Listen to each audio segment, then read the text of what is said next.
Good evening sir. అట్లా మీకు panel ఉన్న మిత్రులందరికీ నమస్కారం. ఇందులో మొట్టమొదటిగా ఈ విషయాన్ని చెప్పింది ముఖ్యమంత్రి నారా చంద్రబాబు నాయుడు గారు. This is very important point. Very very important. ఆయన ఏ కన్ఫర్మేషన్ లేకుండా ఒక ముఖ్యమంత్రి స్థాయిలో గాల్లో చెప్పే పరిస్థితి ఉంటుందని, సీనియర్ అయి ఉండి ముఖ్యమంత్రి స్థాయిలో చెప్తాడు అనుకుంటే అది వాళ్ళ భ్రమ. ఎన్డీడీబీ ఇచ్చినటువంటి రిపోర్ట్లో, ప్రైమరీ రిపోర్ట్లో బీఫ్ లార్డ్ అంటే పందుకు, ఈ రెండు ఉన్నట్టు ప్రైమరీ రిపోర్ట్లో ఉంది. నెంబర్ 1.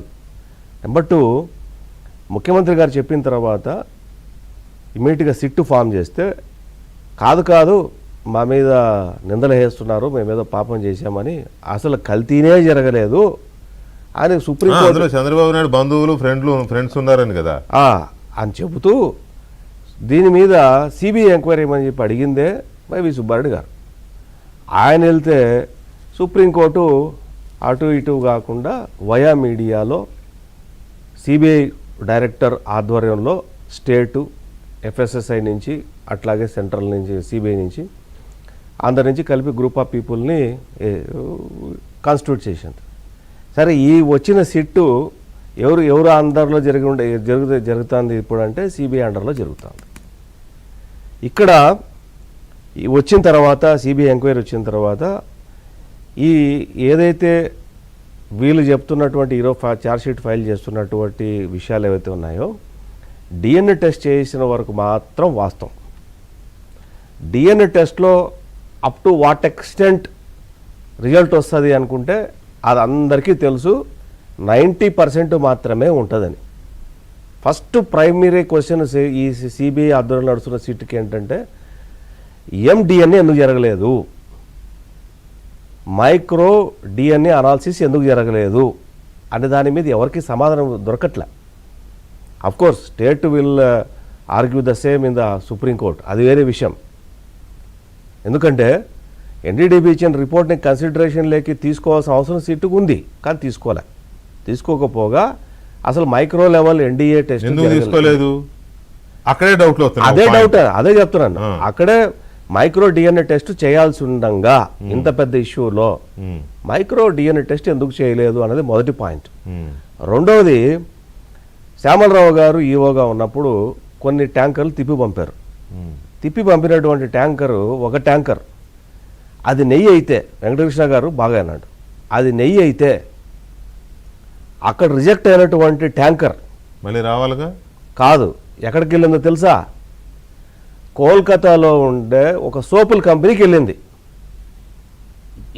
కోల్కతాలో ఉండే ఒక సోపుల కంపెనీకి పోయింది, సబ్బులు తయారు చేసే కంపెనీకి ఈ ట్యాంకర్ వెళ్ళింది.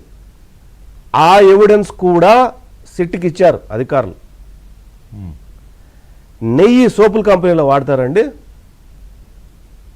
నెయ్యిని సోపుల కంపెనీలో వాడేది బ్యాడ్ ఫ్యాట్ అని, గుడ్ ఫ్యాట్ని వాడరు. మీరు ఇందాక ఇంట్రోలో ఒక మాట చెప్పారు, అది జిగటగా ఉండాలి కదా, అది ఫ్లేవర్ రావాలంటే అన్నట్టు. నెయ్యి కూడా ఫ్యాటే, but it is a good fat. నెయ్యి అనేది గుడ్ ఫ్యాట్. అది bad. What is the bad fat అంటే ఎన్డీడీబీ ఇచ్చిన రిపోర్ట్లో ఉంది ఏదైతే ఉందో, ఆ బఫెలో బీఫ్ అని లార్డ్ అని ఏదైతే ఉందో అది బ్యాడ్ ఫ్యాట్. మనకు బాడీలో కూడా ఫ్యాట్ ఉంటుంది. Good fat and bad fat రెండు ఉంటాయి మనకు. ఎల్ఎఫ్టీ ఆర్ఎఫ్టీ అంటే ఏంటి? అదే కదా మనం చేసేది, టెస్టులు చేసేది బ్లడ్ టెస్ట్లో. సో దీని ఏమిటంటే ఇక్కడ అది బ్యాడ్ ఫ్యాట్ కాబట్టే బ్యాడ్ ఫ్యాట్ యూజ్ చేసే ఫ్యాక్టరీకి, కోల్కతాలో ఉన్నటువంటి సబ్బుల ఫ్యాక్టరీకి పోయిన మాట వాస్తవం. అది సిట్టు రికార్డు చేసిన మాట వాస్తవం. అవునా కాదా? ఈ అధికార పార్టీ అయ్యి మీరు కూడా అవునా కాదని మమ్మల్ని అడిగితే ఎవరికి చెప్పాలండి?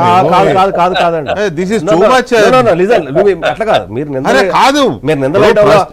నిందలేయటంలో కాదు. నేను నిందలేయట్లేదు సార్, నేను నిందలేయట్లా.